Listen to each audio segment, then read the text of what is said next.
Oh my goodness, look at that waterfall. Hike to the top of one waterfall to another waterfall. It's pretty obvious that I love RVing, but one of the things that I love about RVing is the variety of places that you can go. So it wasn't that long ago that we were in Utah and we were seeing all the arches and rock formations that we could. And now we're in this forest, which Arizona has forests and mountains, but not quite like this. This is something else.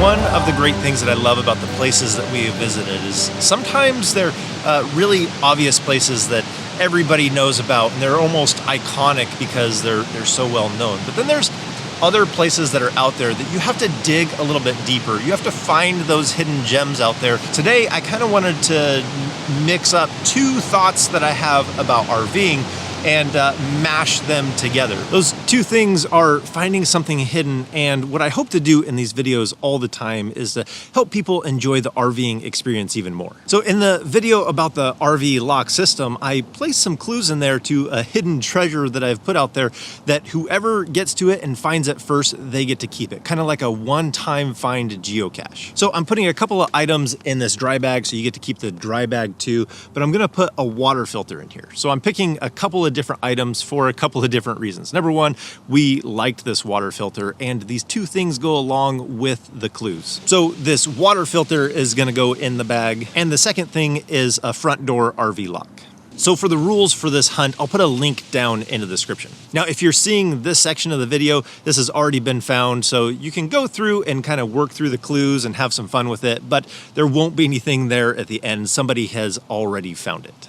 But let's get to the clues, and I'll put a link down in the description to the video that has these clues. So in the intro of that video, it actually shows the trail where these items are hidden, just to give you a reference to make sure you're on the right track as you decipher these other clues. Number two, there is a map in the video that will help narrow it down for where you need to be looking. And like I said, these items foreshadow a little bit of the town of where they are hidden nearby. So the town is kind of known for replacing their locks, their old locks, for new locks. So once you figure out the town, you can find the coordinates for that area, and then there's codes in that video that fill in the blanks for the rest of those codes. So here's the template that you need to fill out using the information and those clues to be able to pinpoint and find the coordinates to be able to get within 10 feet of where this is hidden. Now, the last thing in that video, there was a shot walking down the trail at the end of the video, and that's not necessarily a clue, but it lets you know that you're on the right path if you're looking in the right area. So again, if you're seeing this portion of the video,